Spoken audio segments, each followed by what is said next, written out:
Kitab Aqidatun Najin adalah sebuah kitab akidah karya Syekh Zainuddin Al-Malibari yang wafat pada tahun 987 Hijriah.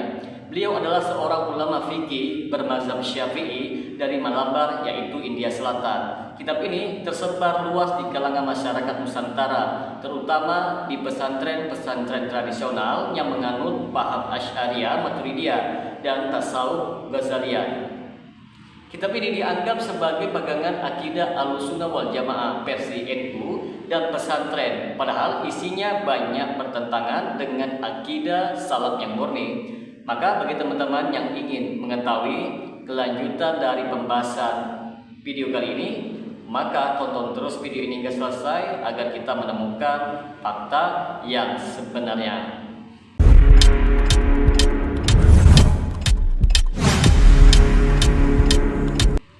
Assalamualaikum warahmatullahi wabarakatuh. Berjumpa lagi dengan saya Rio Mulyadi di channel Manhaj Dakwah. Pada episode kali ini kita akan membahas tentang kesesatan Aqidatun Najin. Kita mengaji Aqidatun Najin, dia bawa cerita Dahri dengan Abu Hanifah.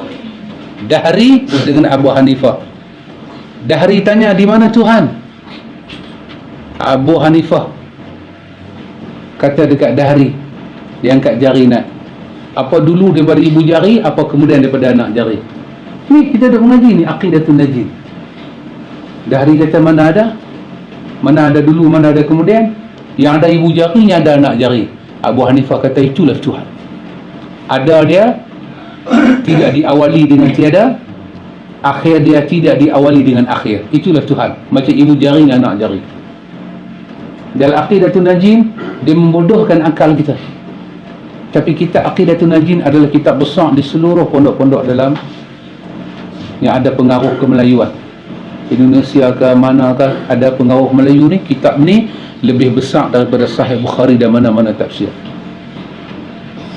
Mana Tuhan? Tuhan mana? Mana Tuhan? Abu Hanifah kata, ambil susu, kacau masuk dalam madu. Kacau. Suruh Dahri minum. Dahri pun minum. Abu Hanifah kata, tunjuk pada aku manis dan lemak dia. Dahri kata, tak boleh tunjuk. Ada tak dah? Ada. Hantar dia dari mana? Atas rasa. Macam itulah Tuhan. Adanya tak tahu, tapi boleh dirasa. Astaghfirullah. Menyandarkan akidah yang buruk pada Abu Hanifah. Dalam 4 mazhab tadi, Abu Hanifah kata Tuhan di langit. Pasal itu cerita ni batil dan mungkar, cerita Mu'tazilah. Salah cerita ni. Lepas tu Dahri tanya, lah ni Tuhan dah buat apa? Tuhan dah buat apa? Abu Hanifah kata, hang lama dah duduk atas mimbar, turun mesat. Aku jawab, lah ni Tuhan dah buat apa? Turun hang yang batil, pernah aku yang hak. Seluruh kisah ini tidak ada satu pun jawapan Abu Hanifah tentang Allah itu berdasarkan Quran dan Sunnah. Semua guna akal. Yang guna akal pasal Tuhan siapa dia? Mu'tazilah, Jahmiyah dan Haruriyah, bukan Abu Hanifah. Abu Hanifah jawab dengan dalil-dalil dan nas. Itu akidah.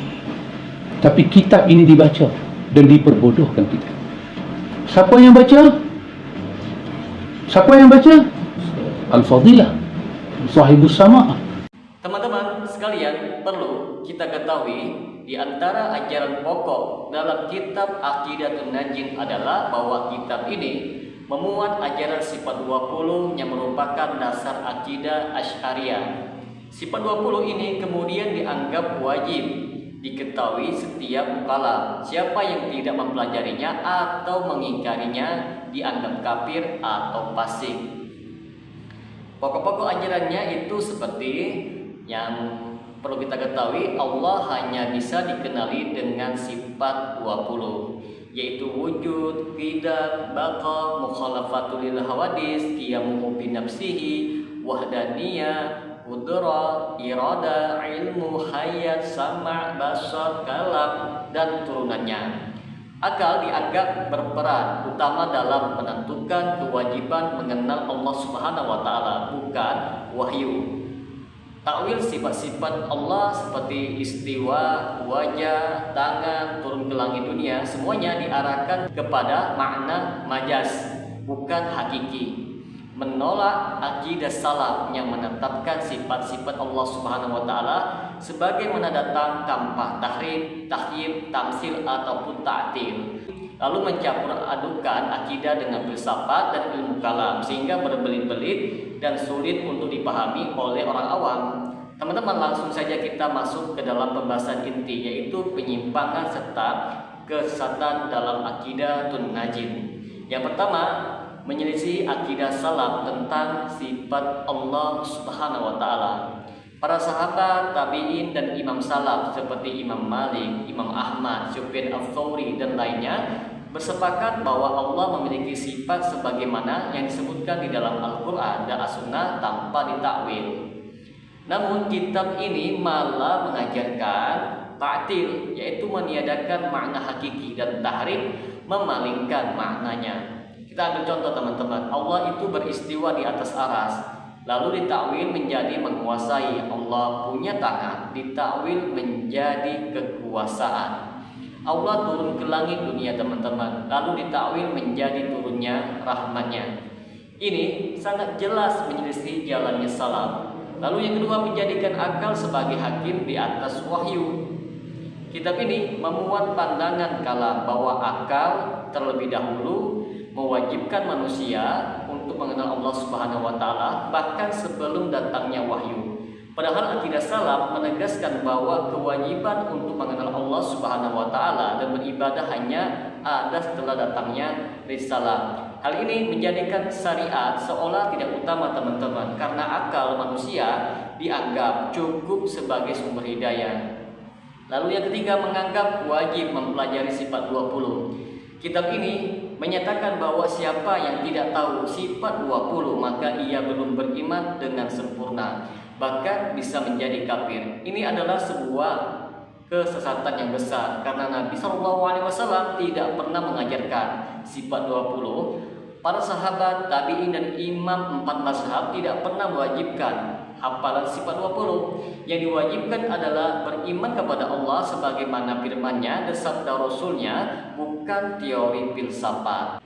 Lalu keempat, mengabaikan manhaj al-sunnah dalam tafsir sifat. Al-sunnah wal jamaah yaitu salaf berprinsip isbat, menetapkan apa yang Allah tetapkan untuk dirinya, yaitu nafi, menafikan apa yang Allah nafikan dari dirinya tanpa tahyid, tasbih, tahrif, dan ta'til. Sementara akidatun najin justru mengkultuskan jalan Asy'ariyah, Maturidiyah yang bertentangan dengan salaf.